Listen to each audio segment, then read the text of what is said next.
In addition, the UK will reduce or eliminate numerous non-tariff barriers that unfairly discriminated against American products. But this is now turning out, I think, really to be a great deal for both countries, because it'll be really great for the UK also. So they're opening up the country. Their country is a little closed, and we appreciate that. They'll also be fast-tracking American goods through their customs process, so our exports go to a very, very quick form of approval, and there won't be any red tape. Things are going to move very quickly both ways. The final details are being written up in the coming weeks. We'll have it all very conclusive, but the actual deal is a very conclusive one. We think just about everything's been approved. So good for both countries, and we'll also receive new market access for American chemicals, machinery, and many other industrial products that weren't allowed, and they'll end up getting products that they'll be able to price, and if they like them better and we make great products, they'll be buying those products, but they were not available in the UK. Furthermore, in a historic step, the deal includes plans that will bring the United Kingdom into the economic security alignment with the United States. That's the first of its kind.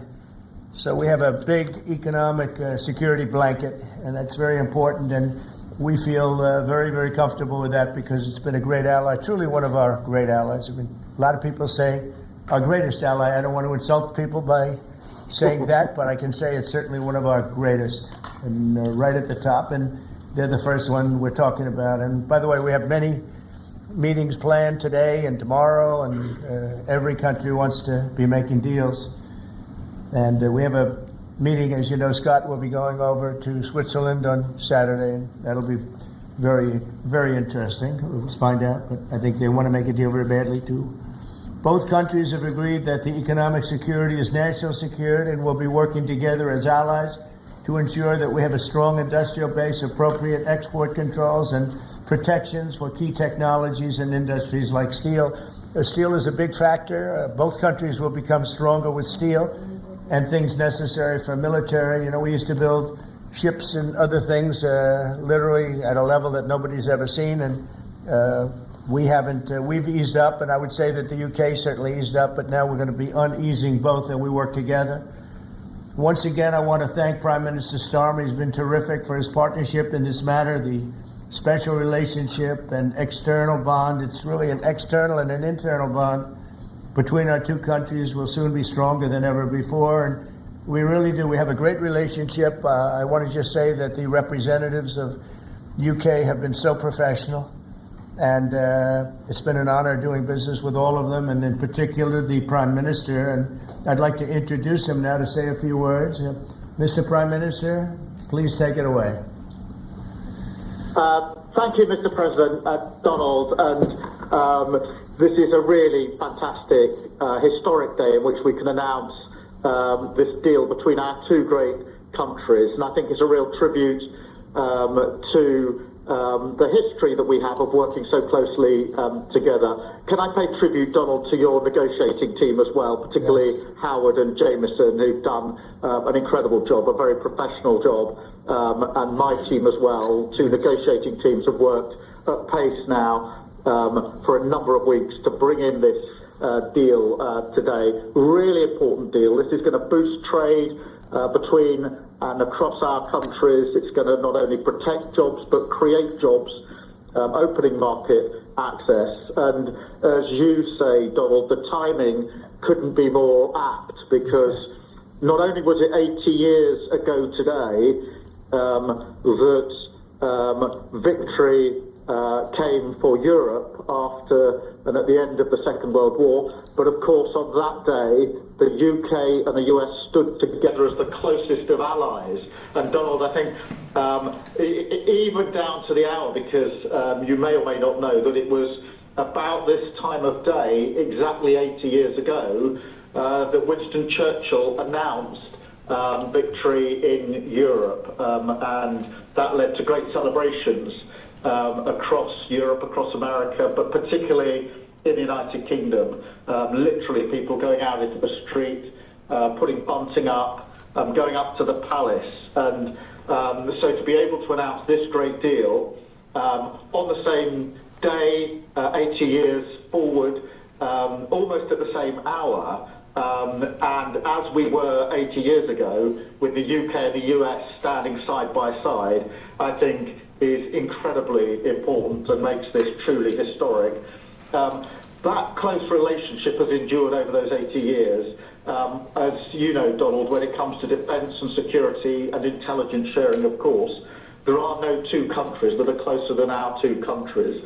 And now we take this into new and important territory by adding trade and the economy to the closeness of our relationship. It is built, as you say, on those notions of fairness and reciprocal arrangements. We've always had a fair and balanced arrangement between our countries. This builds on that, hugely important for sectors like car manufacturing and for steel and aluminium and so many others. And yes, we can finish ironing out some of the details, but there's a fantastic platform here, including, of course, on the tech side, where I think I'm right in saying we're the only two Western countries with trillion-dollar sectors when it comes to tech.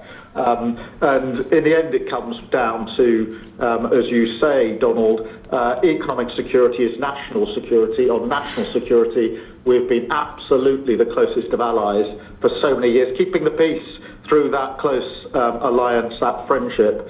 And now we add to that this deal on trade and the economy. And I want to thank you for your leadership on that, Donald, and for the way in which your team have negotiated this. And I'm so pleased that we've got this deal, we've finalised it, and we've built an incredible platform for the future. So thank you so much. Donald, I'm now going to go and do a press conference. I think you have your press in with you. But on the details, I think if you've got Howard, we can deal with that through one of my team.